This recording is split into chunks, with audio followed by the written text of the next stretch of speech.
Hello friends, please like and subscribe to the channel and enjoy the stories. Chapter 1, The First Glimpse.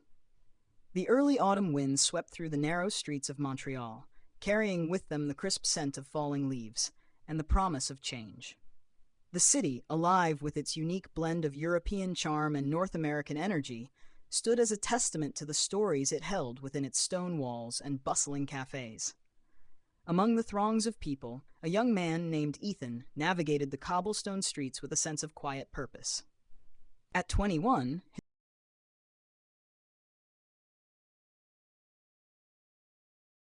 Chapter 1, The First Glimpse. The early autumn winds swept through the narrow streets of Montreal, carrying with them the crisp scent of falling leaves and the promise of change. The city, alive with its unique blend of European charm and North American energy, stood as a testament to the stories it held within its stone walls and bustling cafes. Among the throngs of people, a young man named Ethan navigated the cobblestone streets with a sense of quiet purpose. At 21, his life was a steady rhythm of solitude and study, a balance he had grown accustomed to. Ethan's days were marked by the quiet hum of university lectures and the sterile silence of library aisles. A student of literature, he found solace in words, immersing himself in the works of authors who spoke of longing, loss, and the fleeting nature of love. It wasn't that Ethan didn't believe in love. He simply saw it as something that existed for others, not for someone like him. He was content with the comfort of familiarity, the predictable cadence of his days. Until he saw her. It was a chance encounter, the kind that feels insignificant in the moment but echoes in memory for years to come. Ethan was seated by the window of a small cafe on Rue St. Paul, his notebook open before him and a cup of steaming coffee in his hand. The bell above the door jingled softly as it opened, and a gust of wind carried in a figure cloaked in a red scarf. She was tall, with dark hair that cascaded in waves down her back, and her cheeks were flushed from the cold. There was something about her that drew his gaze, perhaps the way she carried herself, a mixture of confidence and vulnerability, or the way her eyes lit up when she smiled at the barista. She ordered her drink, her voice melodic, each word an unintentional symphony. Ethan found himself staring, his thoughts a whirlwind of curiosity and intrigue. When her gaze met his, he felt a jolt, as though the universe had momentarily paused to accommodate that single shared glance. Ethan turned back to his notebook, feigning concentration, but his mind was a mess of unanswered questions. Who was she? What was her story? The urge to speak to her was overwhelming, yet his feet remained rooted to the floor when she took a seat across the cafe, pulling out a book that Ethan recognized instantly, The Unbearable Lightness of Being, by Milan Kundera. It was as though fate had conspired to connect them, weaving their lives together with the thinnest of threads. Ethan's hesitance gave way to boldness born of curiosity. Summoning his courage, he stood, leaving his notebook behind as he crossed the room. "Excuse me," he began, his voice steady despite the rapid beating of his heart. She looked up, her eyes soft and curious. "I couldn't help but notice you're reading Kundera. It's one of my favorites." Her lips curved into a smile, small but genuine. "Mine too. His way of capturing the fragility of human connection. It's breathtaking, isn't it?" Ethan nodded, feeling as though he had just stepped into one of the very novels he adored. "Mind if I join you?" he asked, gesturing to the empty chair. "Not at all," she said, closing her book and extending a hand. "I'm Isabella." "Ethan," he replied, taking her hand in his. It was warm, a contrast to the chill outside. What began as a simple conversation about literature blossomed into hours of laughter and shared stories. Ethan learned that Isabella was an artist, her passion evident in the way she spoke of her work. She had moved to Montreal only a few months earlier, chasing dreams that were as vibrant and elusive as the paintings she created. Her eyes sparkled when she spoke of the city, her hands gesturing animatedly as she described its streets, its people, its soul. By the time they parted ways, the sun had set, casting the city in a golden glow. Ethan walked home that evening with a sense of lightness he hadn't felt in years. Isabella had awakened something in him, a longing that he couldn't quite name. Over the weeks that followed, their encounters became frequent, each one deepening the bond between them. But love, as Ethan would come to realize, was not without its shadows. For every moment of joy, there was a pang of uncertainty, a fear that the fragile connection they had built could shatter under the weight of unspoken truths. As autumn gave way to winter, their story unfolded, beautiful and fleeting, like the snowflakes that melted upon the city streets. Ethan didn't know then how their tale would end, only that every chapter was worth the pain that would inevitably come. For now, he held on to the warmth of Isabella's smile and the sound of her laughter, unaware of the storm that loomed just beyond the horizon. Chapter 2. The Colors of Her World. Montreal's winter arrived with a quiet ferocity. Snow blanketed the city, softening its edges and turning its streets into white rivers that sparkled under the pale glow of street lamps. For Ethan, the cold didn't bite as sharply as it once did, for he had Isabella, and her presence was enough to warm the chill in his bones. Their meetings had become a ritual, a refuge from the bustling demands of life. They'd find each other in quiet corners of cafes, under the shelter of trees in snow-covered parks, or in Isabella's small apartment studio. It was here, surrounded by the chaos of her art, that Ethan felt closest to her. Isabella's studio was a world of vibrant disorder. Canvases leaned against the walls, some unfinished, others bursts of completed brilliance. The air smelled of paint and turpentine, mingled with the faint aroma of cinnamon tea. Ethan loved how her world was so unlike his, wild and unrestrained, brimming with color and emotion. She painted with a ferocity that mirrored her spirit. "Art," she told him once, as she smeared crimson across a canvas, "is the only way I know how to speak when words fail me. Do you ever feel like that, Ethan, like the words in your books aren't enough?" He hesitated, her question catching him off guard. "I think that's why I read so much," he admitted. "To find the words I don't have." Isabella turned to him, a streak of blue on her cheek and a look of understanding in her eyes. "Maybe that's why we found each other," she said softly, her voice carrying the weight of something unsaid. "You're looking for words, and I'm searching for colors. Together we could make something beautiful." Ethan smiled, but he didn't respond. He didn't know how to tell her that she was already the most beautiful thing in his life. Days turned into weeks, and their bond deepened. Ethan found himself looking forward to the moments they shared, each one feeling like a stolen treasure. He learned more about Isabella, her quirks, her fears, her dreams. She had a habit of tapping her fingers against her thigh when she was deep in thought, and she loved walking through the city at night when the world felt quieter.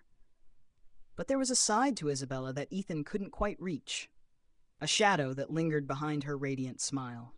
She spoke often of her art, her passion, but she avoided conversations about her past or her family. Whenever Ethan asked, she would deflect, changing the subject with a light-hearted laugh that didn't quite reach her eyes. One evening, as they sat by the window of a small bistro watching the snow fall outside, Ethan decided to press her. "Isabella," he began cautiously, "you never talk about where you came from. Why is that?" She stared at her glass of wine for a long moment, her fingers tracing its rim. When she finally spoke, her voice was barely above a whisper.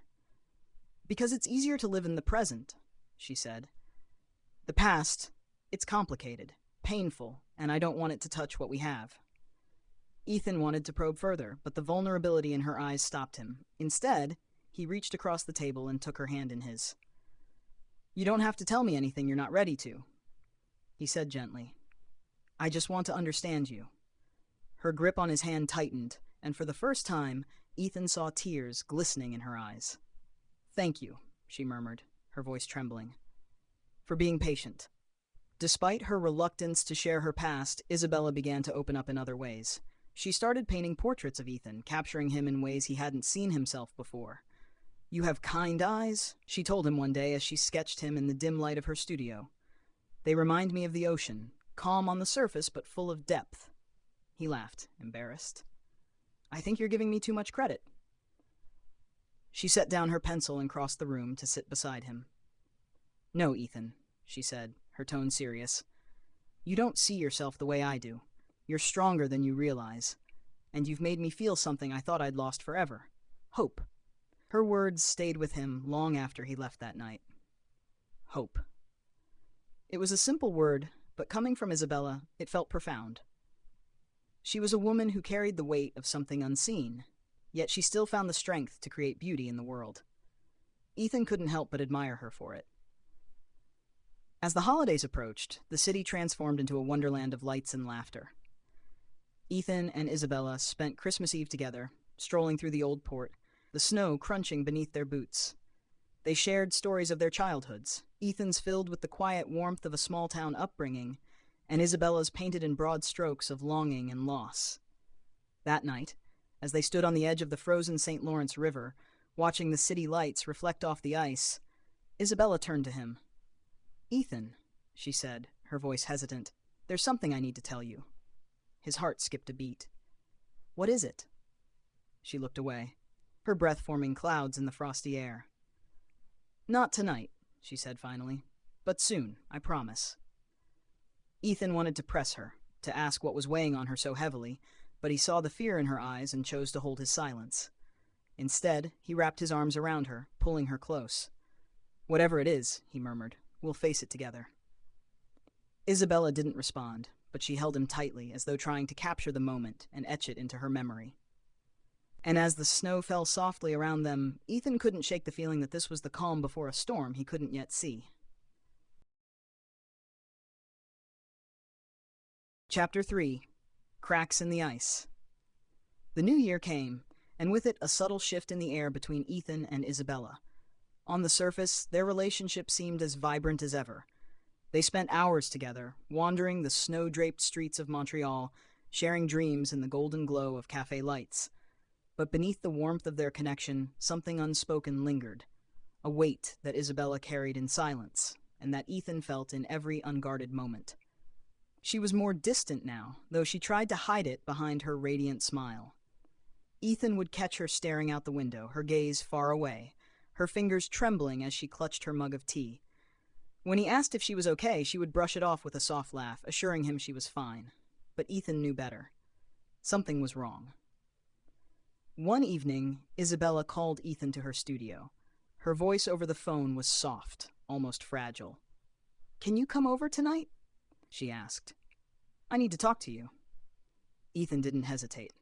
The moment he arrived, he noticed the difference. Her studio, usually brimming with chaos and color, was eerily tidy.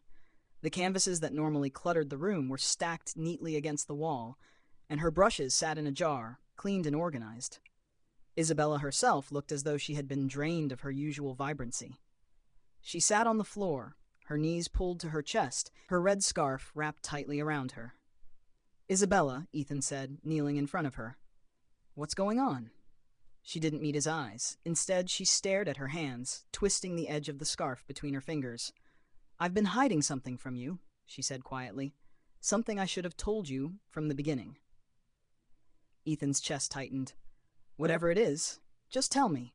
We'll figure it out together." Isabella took a shaky breath before lifting her gaze to his. Her eyes were filled with tears, and the pain in them cut through him like a blade. "I'm leaving, Ethan," she whispered. "In 2 weeks." The words hung in the air, heavy and suffocating.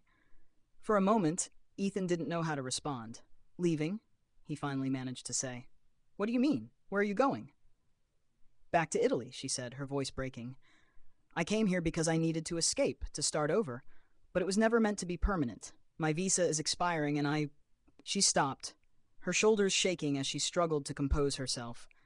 Ethan reached for her hands, holding them tightly. "Why didn't you tell me?" he asked, his voice filled with equal parts hurt and confusion.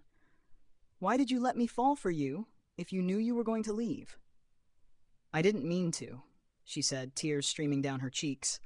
"I didn't mean for any of this to happen. But then I met you, and you made me feel alive again. You made me believe in things I thought I'd lost forever. I didn't want to ruin that by telling you the truth." Ethan felt a storm of emotions rise within him. Anger, sorrow, desperation. "So that's it?" he asked, his voice trembling. "You're just going to leave and pretend this never happened?" "No," Isabella said, shaking her head. "I could never forget you. But I don't have a choice, Ethan. I have responsibilities back home, things I can't run from anymore." He wanted to argue, to beg her to stay, but he saw the resolve in her eyes. This wasn't a decision she had made lightly. It was a burden she had been carrying, one she hadn't known how to share. The days that followed were bittersweet. Ethan and Isabella spent every moment they could together, trying to make the most of the time they had left. They visited all their favorite spots in the city: the cozy bistro where they had shared their first glass of wine, the park where they had once built snowmen and laughed like children, and the frozen river where they had watched the city lights dance on the ice. But no matter how hard they tried to savor these moments, the looming shadow of her departure was always there. A reminder that their time was running out. One night, as they lay together on the floor of her studio staring up at the ceiling, Isabella turned to him. "Ethan," she said softly, "do you hate me for this?" He looked at her, his heart aching. "I could never hate you," he said. "I just hate that we don't have more time." She reached out and traced her fingers along his jawline, her touch feather-light. "If things were different, I would stay," she said.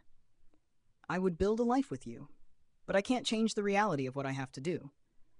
Ethan closed his eyes, his throat tight with the weight of his emotions. "Then let's make a promise," he said. "No matter where life takes us, we'll always remember this. These moments. This love." Isabella smiled through her tears. "I promise." The day of her departure came faster than either of them had expected. Ethan stood with her at the airport, his hands buried deep in his pockets as he tried to keep himself from falling apart. Isabella clung to him, her face buried in his chest as she sobbed. "I'll miss you every day," she whispered. "You'll always be in my heart, Ethan." "And you'll be in mine," he said, his voice breaking. "Always." When her flight was called, she pulled away, her eyes red and swollen but filled with a fierce kind of love. She leaned in and kissed him, a kiss that held all the words they couldn't say. And then, without looking back, she walked away, disappearing into the crowd. Ethan stood there for a long time, watching the empty gate. The city felt colder, emptier without her. But as he turned to leave, he thought of the promise they had made. No matter how much it hurt, he knew he would keep it. For as fleeting as their love had been, it was real. And that, he decided, was enough. Chapter 4. The Silence After. Ethan woke up the morning after Isabella's departure to a city that felt strangely unfamiliar. Montreal was still there, the streets lined with their old stone facades, the cafes bustling with warmth against the biting cold. But without her, everything seemed dulled, like a painting whose colors had faded over time. He spent the first few days drifting between his favorite places, searching for echoes of her in the spaces they had shared. The cafe on Rue Saint-Paul felt emptier without her laughter. The park where they had walked together was just snow and silence now. And her studio, which Ethan had visited one last time before she left, felt like a museum of memories, its walls still bearing faint smudges of her presence. In the beginning, Ethan clung to the promise they'd made.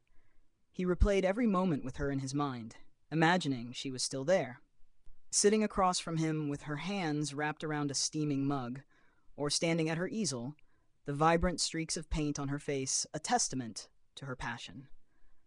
But as the days turned to weeks, the weight of her absence grew heavier, and the spaces she had occupied in his life felt unbearably empty. Ethan returned to his studies, throwing himself into his coursework with a fervor that surprised even him. His professors noticed the change, commending him for his focus, but they couldn't see the truth behind it. Each book he read, each essay he wrote, was an attempt to fill the void she had left behind. He told himself it was enough, that life could go on, even without her.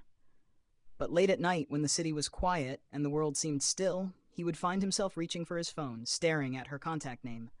He would type out messages telling her about his day, asking how she was, but he never sent them. She hadn't reached out, and Ethan didn't know if it was because she couldn't or because she didn't want to. Still, he couldn't let her go. Not entirely. One evening, a month after she had left, Ethan received a package. It was small, wrapped in brown paper with no return address. His heart raced as he opened it, his hands trembling. Inside was a single canvas, no larger than a notebook. It was a painting, one of Isabella's, unmistakably hers.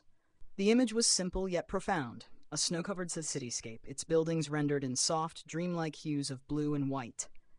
In the foreground stood two figures, a man and a woman, their hands intertwined.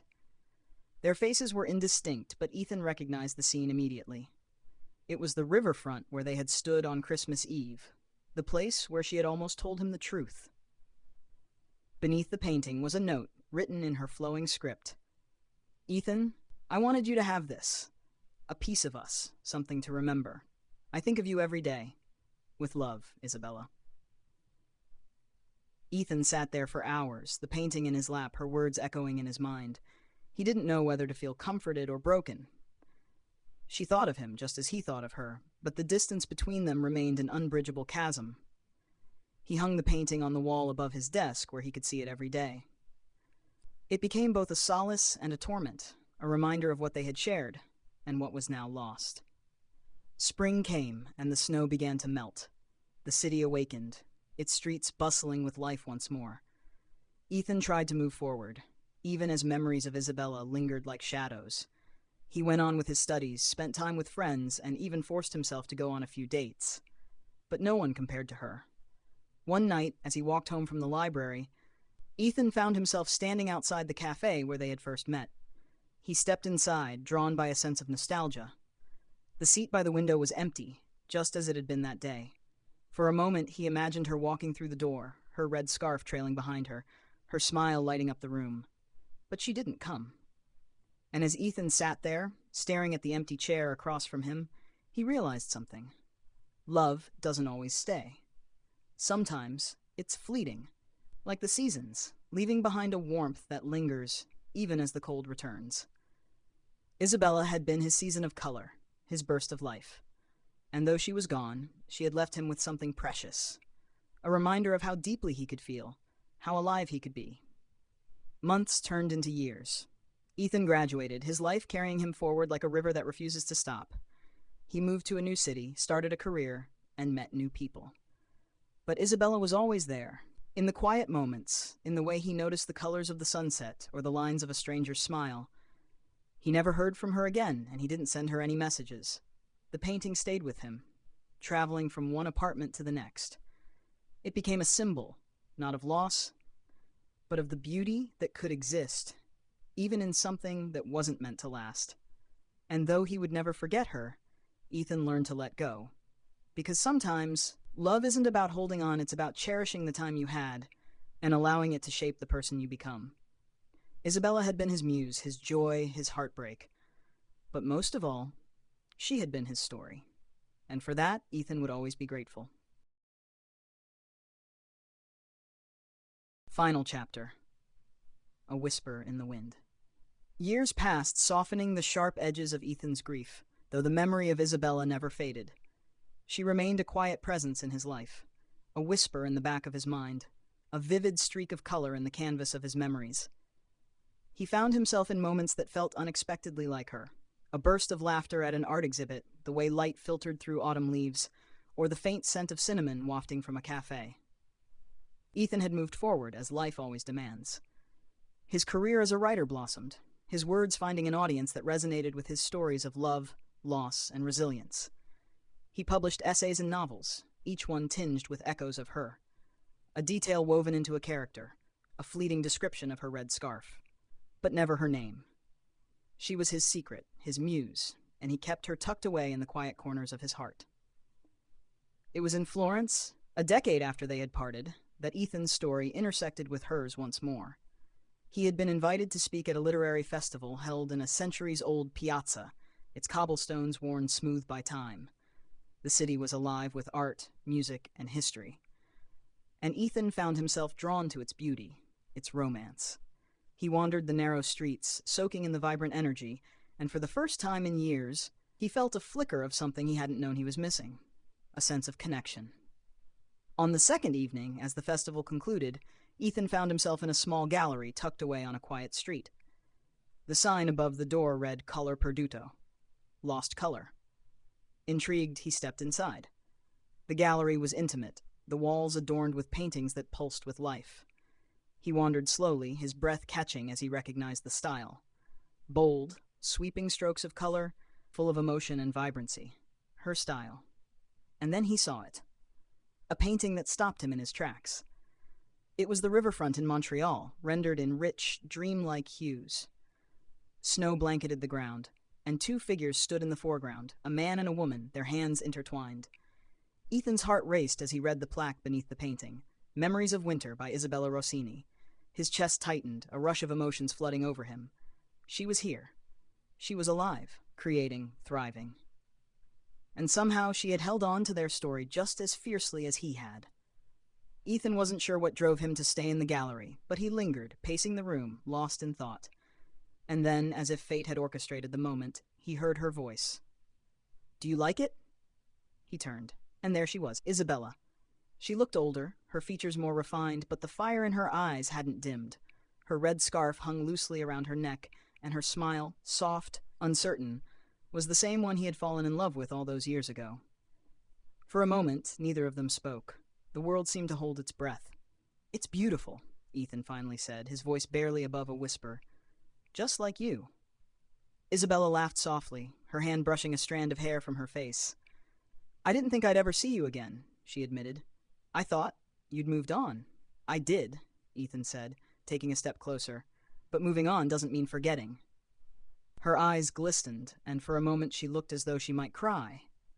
"I wanted to reach out to you," she said, "so many times, but I didn't know if you'd want to hear from me." "I would've," Ethan said, his voice breaking. "I always would've." They spent hours together that night, sitting on a bench in the piazza, talking like old friends. She told him about her life in Italy, how she had returned to care for her ailing father, how she had thrown herself into her art after his passing. Ethan shared his own story, of the books he had written, the life he had built, and how she had been the thread that tied it all together. "I thought about you every day," she said softly. "I painted you into every moment, every memory. You were always with me, Ethan." "And you were with me," he replied, his hand finding hers. "Even when it hurt. Especially when it hurt." The night grew late, and as they sat beneath the stars, their hands intertwined, Ethan felt a sense of closure he hadn't realized he needed. He didn't know what the future held for them, whether this was a second chance or simply a fleeting reunion, but in that moment, it didn't matter. The next morning, Ethan boarded his flight back to Montreal. As the plane ascended, he stared out the window, his heart full. Isabella had been his great love, his heartbreak, his muse, and now she was something else, a reminder that even the deepest losses could bloom into something beautiful. He didn't know if he would see her again, but as he looked at the photo of her painting on his phone, he smiled. Because sometimes love doesn't end. It simply changes, becoming a part of who we are, a whisper in the wind, carrying us forward. Chapter 1. The Winter Wind. The bustling streets of Montreal were wrapped in the pale embrace of winter, the kind that numbed fingers and turned breaths into fleeting ghosts. Snow blanketed the ground, softening the edges of the city's usual chaos. Yet for Arjun, the cold did not bite. It merely lingered, like a companion he had grown accustomed to. The stillness of the season felt appropriate, reflecting the unspoken weight he carried within. It was on a day like this, with the sky a muted gray and the snow falling in hesitant flurries, that he first saw her. Dia stood at the edge of the frozen park fountain, her scarf a vivid red streak against the monochrome world. She was holding a sketchbook, her gloved fingers delicate against its worn edges. Her face, though partially obscured by a woolen hat and the curling steam of her breath, held a quiet determination as she sketched. Something about her felt timeless, as though she belonged to the stories whispered between snowflakes. Arjun, on his way back from a grueling anatomy lab, found his footsteps slowing. He wasn't the type to notice strangers. Introverted and methodical, he preferred the comforting rhythm of his studies to the unpredictability of people. Yet there she was, pulling at his attention like a magnet. He lingered at a distance, pretending to adjust the strap of his backpack. Her focus was unwavering. The pencil in her hand danced with a precision that spoke of practiced skill. He could see the faint outline of a figure emerging on the page. Someone standing by the fountain. No, it wasn't just anyone. It was him. A strange mix of curiosity and hesitation propelled him forward. "Hey!" he began, his voice cutting softly through the winter hush. She startled, looking up sharply. Her eyes, deep brown, almost black, met his, and for a moment the rest of the world seemed to fall silent. Then she smiled, an expression so warm it could have melted the frost on the nearby bench. "Hi," she said, tucking a strand of hair behind her ear. "I didn't mean to make it obvious. You just fit the scene." Arjun blinked, unsure how to respond. He wasn't used to being noticed, let alone captured in someone's art. I fit the scene?" She nodded, holding up the sketchbook for him to see. The drawing wasn't finished, but he could make out the slope of his shoulders, the arch of his neck as he stood lost in thought. It was almost unsettling, seeing himself through someone else's lens, yet it was beautiful in a way he couldn't articulate. "Do you draw people often?" he asked, more to fill the space than out of genuine curiosity. "Not usually," she admitted. "But sometimes you come across someone who looks like they belong in the moment, like the scene wouldn't be complete without them." He didn't know how to reply to that, so instead he asked her name. "Dia," she said. "And you?" "Arjun." Her smile deepened. "Nice to meet you, Arjun." Over the weeks that followed, their paths intertwined with an ease that surprised him. They met often, sometimes by coincidence, sometimes by design, at the park, in cafes, or during long walks along the icy canal. Dia was everything Arjun was not: spontaneous, unapologetically vibrant, and fearless in her pursuit of beauty in the mundane. She coaxed laughter from him with her sharp wit and nudged him out of his comfort zone with playful insistence. For the first time in years, he felt a crack in the fortress he had built around himself. One evening, as the snow turned golden under the glow of streetlights, she led him to a rooftop overlooking the city. The wind was sharp, but she didn't seem to mind, pulling him closer to share the warmth of her scarf. "Do you ever think about how fleeting all this is?" she asked, gesturing to the glittering skyline. He frowned. "What do you mean?" "Moments," she said softly. "People. Even the snowflakes. They're gone before you really get a chance to appreciate them." He wanted to tell her that wasn't true, that some things stayed if you held on to them tightly enough. But the words caught in his throat. Instead, he reached for her hand, his fingers brushing against hers like a promise he wasn't sure he could keep. She smiled, but there was something wistful in it, something he didn't understand until much later. Chapter 2. Threads of Light. The days grew longer, but winter's grip refused to loosen. The streets of Montreal remained bathed in shades of white and gray, but for Arjun, the world had never felt more vibrant. His mornings were now punctuated by anticipation: a text from Dia, a casual invitation for coffee, or simply a memory of her laughter as it echoed through the crisp air. He found himself in unfamiliar territory. For so long, his life had revolved around predictable patterns: lectures, late-night study sessions, and carefully portioned hours of sleep. Dia, with her chaotic energy and relentless curiosity, had upended that balance. And yet, he welcomed the change, even as it terrified him. One afternoon, they met at a cafe near campus. The place was small and intimate, with fogged-up windows and the smell of freshly brewed coffee thick in the air. Dia was already there, seated by the window, her sketchbook open and her scarf trailing off the back of her chair like a splash of color in an otherwise muted scene. "You're late," she teased as he slid into the seat across from her. "I had a lab," he said, though he knew she didn't mind. Her eyes sparkled with amusement as she pushed a cup toward him. "Thought you might need this," she said. He smiled, wrapping his hands around the warm mug. "Thanks. What are you working on?" She tilted the sketchbook toward him, revealing a half-finished drawing of the cafe's interior. The details were astonishing: the gleam of light on a coffee cup, the blur of a barista in motion, the faint outlines of conversations frozen in graphite. "It's beautiful," he said, and he meant it. She shrugged, but her cheeks flushed with quiet pride. "It's just a way to pass the time." They sat in companionable silence for a while, the kind that Arjun had come to treasure. With Dia, there was no need to fill every moment with words. But that day, she broke the stillness with a question. "Do you ever think about leaving this place?" He looked at her, puzzled. "Leaving Montreal?" "Not just Montreal," she said, her voice softer now. "Everything. The routines, the expectations, all of it. Just picking up and going somewhere new. Starting over." He frowned. "I've never really thought about it. I mean, I've worked so hard to get here. Leaving wouldn't make sense." She nodded slowly, but her gaze drifted to the window, where snowflakes swirled in chaotic patterns. "I guess not everyone feels it the same way," she murmured. "Feels what?" "The weight of staying in one place too long, like the walls are closing in." Her words unsettled him, though he couldn't say why.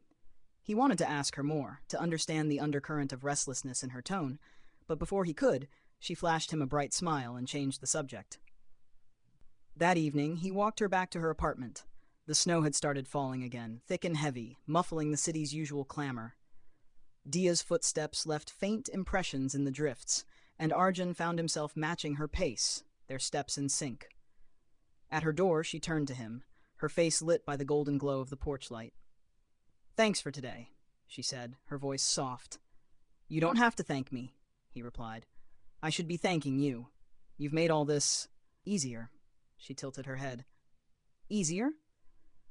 "Being here," he said. "The city, the pressure, everything. It felt so big before. But with you, it's different." For a moment, she just looked at him, her expression unreadable.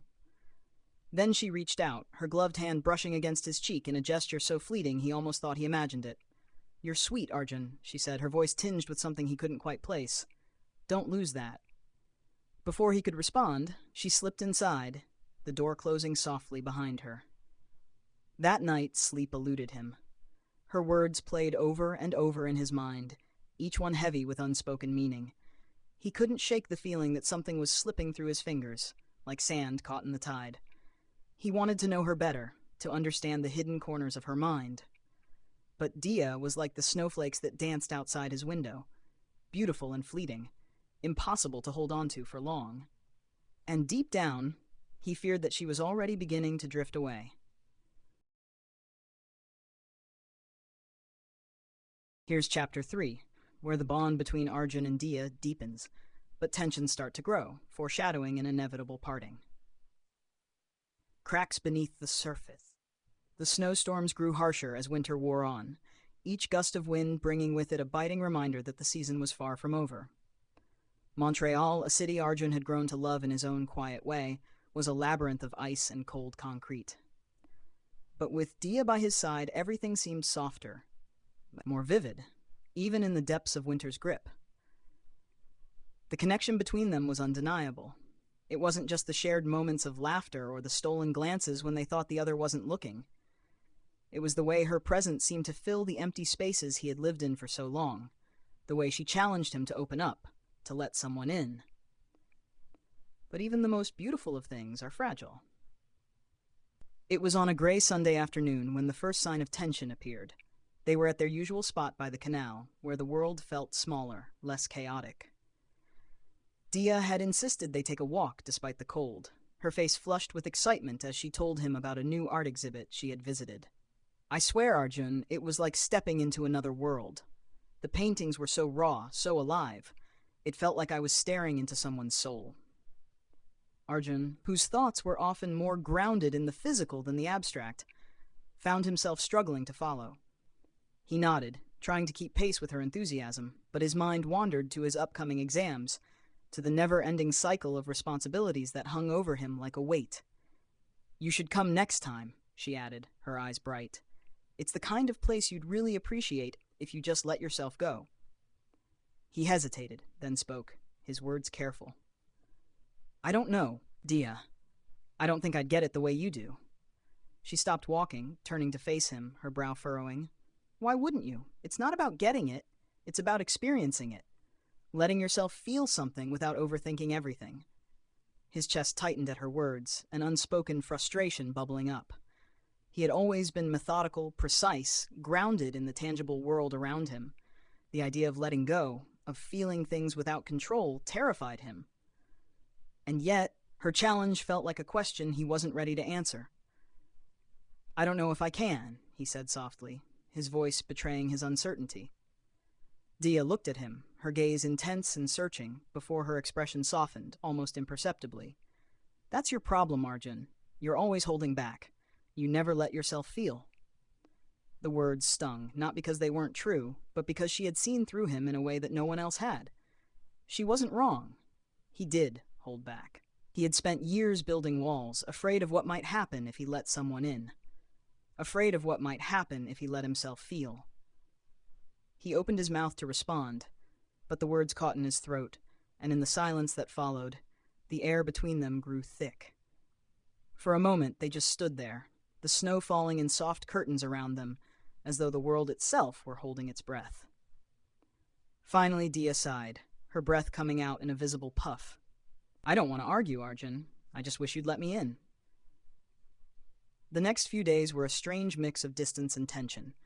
They still saw each other, coffee breaks between classes, a quiet walk here and there, but something had shifted. The easy camaraderie they once shared had been replaced with an unspoken weight, a growing realization that they were not entirely in sync. It was subtle, almost imperceptible.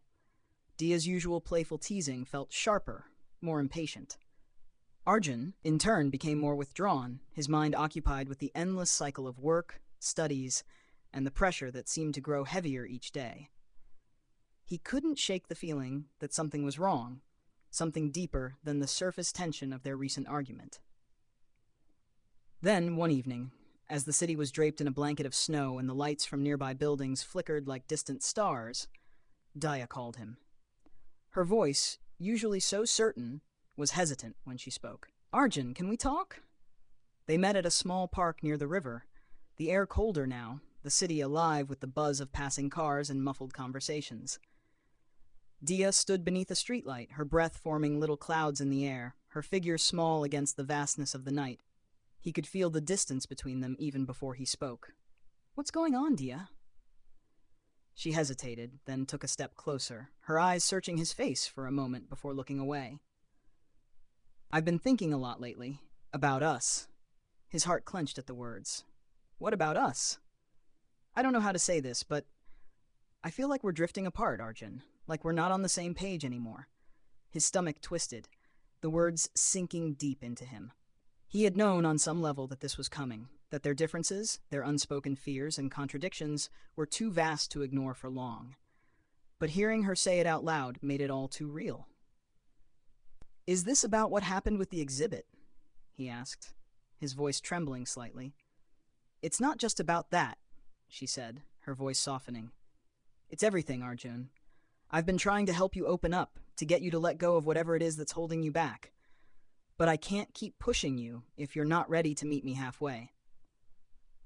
There was a long silence, filled only by the sound of the wind rustling through the bare branches of the trees. Arjun wanted to say something, to apologize, to promise that he would try harder. But the truth was, he didn't know how to change. He didn't know how to become someone else, someone who could feel the way she did. "I don't want to hurt you," he said, his voice barely above a whisper. "I just don't know how to be what you need." Her eyes glistened in the dim light, and for a moment he thought he saw the shimmer of tears. But she blinked them away, her face hardening into something resolute. "Maybe that's the problem, Arjun," she said quietly. "Maybe we're just not meant to be what the other needs." The night seemed to stretch on forever as they stood there, the weight of their unspoken words hanging in the air. Neither of them knew how to move forward. Neither of them knew what to do next. And for the first time, Arjun realized that the cracks between them were no longer invisible. Chapter 4. The Quiet Before the Storm. The days that followed their conversation felt like a slow, inevitable unraveling. Arjun found himself caught in the space between wanting to fight for something he wasn't sure how to fix and the deep, sinking realization that perhaps they had already come too far apart to put it back together. Dia, as always, was a force of nature, bright, spontaneous, fearless.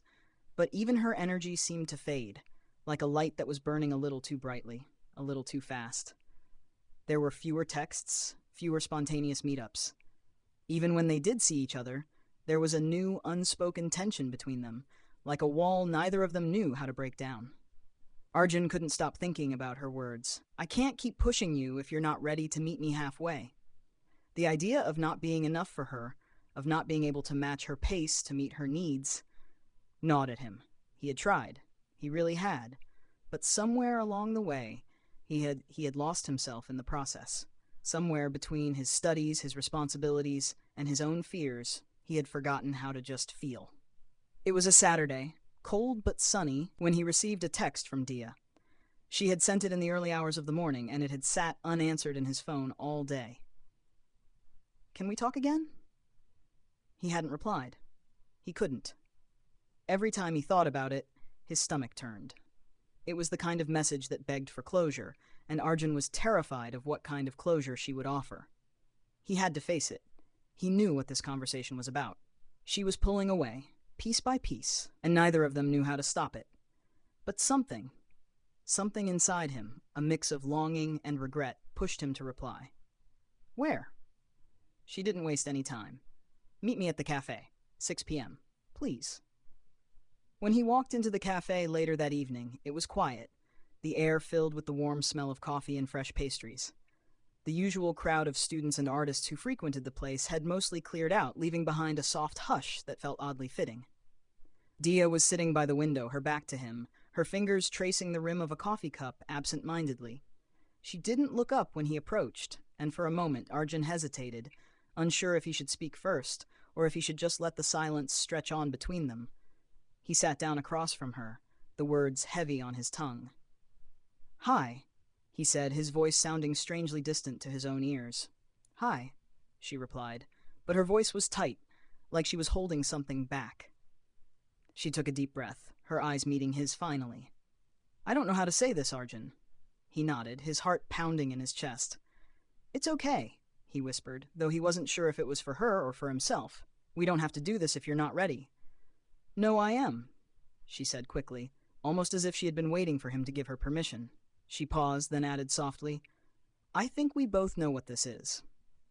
Arjun's breath caught in his throat. You mean we're done?" She nodded, her eyes glistening, but no tears fell. It was like the sadness had already drained from her, leaving only an emptiness that mirrored his own. "I don't want to hurt you, Arjun, but I can't keep pretending everything is okay when it's not. I've tried. I've really tried. But I can't be with someone who isn't willing to meet me halfway." Her words were like a slow, inevitable collapse. He felt every inch of the distance between them now, the weight of it pulling him under. "I never meant to hurt you," he said, his voice trembling slightly. "I know you didn't," she said, her voice quiet but resolute. "But I can't keep giving parts of myself to someone who isn't ready to give anything back. I need someone who can feel, Arjun. Someone who isn't afraid to let go." He wanted to protest, to tell her that he could change, that he could be the person she needed. But he knew, deep down, that this wasn't something that could be fixed with promises. This was something that had been broken too long ago, even before he had met her. The silence between them stretched on, thick and suffocating. He wanted to say something, anything, to stop this from happening, but the words wouldn't come. His throat was tight, his heart racing in a way that made it hard to breathe.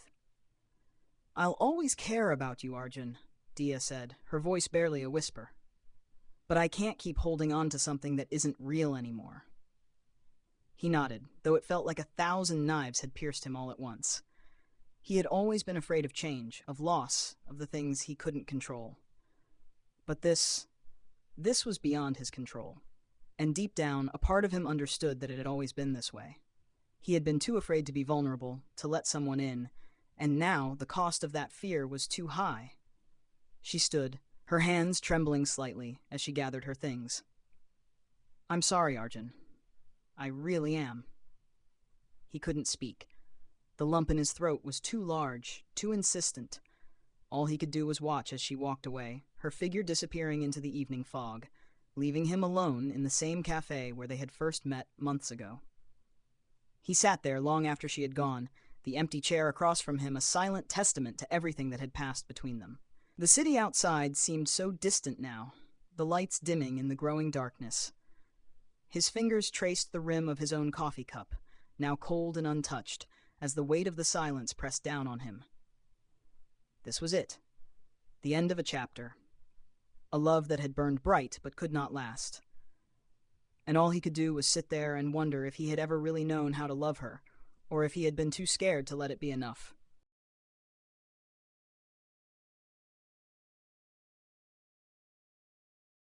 Here's the final part of the story, bringing closure to Arjun and Dia's journey.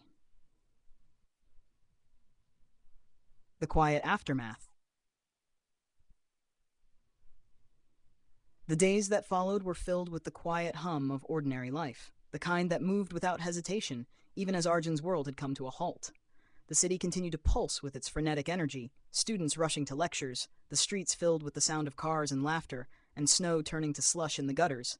But Arjun moved through it all as though he were walking underwater, the weight of the past few days pressing down on him.